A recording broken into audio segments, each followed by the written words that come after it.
به چند حدیث و به نظریات مولانا جلال الدین سیوطی مخالف است و او ملایی هم که بگوید علمیت ما بالا رفت است، ما به گفته پیغمبر نیاز نداریم، بدون دلیل گفته پیغمبر را رد میکنیم، باز ما او ملا را اصلا قبول نمیکنیم. اگر دست ما بالا بشه شاید او ملا را محاکمه هم بکنیم که 20 سال گپ زدیم او قبول نکرد، بدون دلیل بود. بله ما میگو ظهور کرد، اگر ملا می بود امروز ما بروی مناظره گپ میزدیم، دلال و دلیل و دلایل خود را کاملا بیان میکردیم که بفهمید که این ملا به ما مناظره داره، بیان میکردیم و از ملا صاحب سوال میکردیم که ملا صاحب این دلیلای ما از ظهور مهدی از حدیث پیغمبر اکرم صلی الله علیه و سلم میگیم. اگر پیغمبر اکرم صلی الله علیه و سلم برای صلات فرستاده شده که همین داد گفته، اگر تو فرستاده شده که بگوی که ما پیغمبر هستیم تو ما بگم تو بکنیم دیگه، اعوذ بالله، نه دیگه پیغمبر نمیآید و ما با گفته پیغمبر اولین و آخرین ظهور مهدی صاحب آخر زمان را ثابت میکنیم، نشانهای را ثابت میکنیم، اسم پدرش ثابت میکنیم، اسم خودش ثابت میکنیم، میعه ظهوری را ثابت میکنیم، اصلی حرکت قیامی را انتظار داریم که بیرقی بار بشه.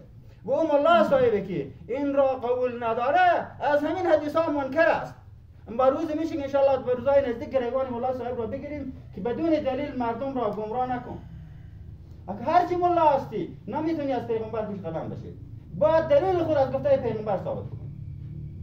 خب دوستا اولا به شما تکرار کردم که از برادربار چند کلمه ساده برای شما و ما اگر این گپا را بروی مناظره و دلایل کامل بکشیم تا خفتن هم تمام نمیشه. ایشان حدیث را بخونیم و دلیل بگوییم و دلیل به مولا صاحب بگوییم. اما شما که الحمدلله برادرهای ما هستیم، دوستانه برای شما بگوی شما میرسونیم که مهدی صاحب ظهور میکنه و ظهور کرده قیام میکنه و هر کسی که هرچی مسلمان است، هرچی خوب است، هرچی اولیا است، هرچی مجاهد است، هرچی که کار نیک و عمل صالح کرده است، باز هم نیاز داره که مهدی صاحب بیعت بکنه به خاطر که پیغمبر گفته و میل هوای خود رفتار نکنه، باید بیعت بکنه.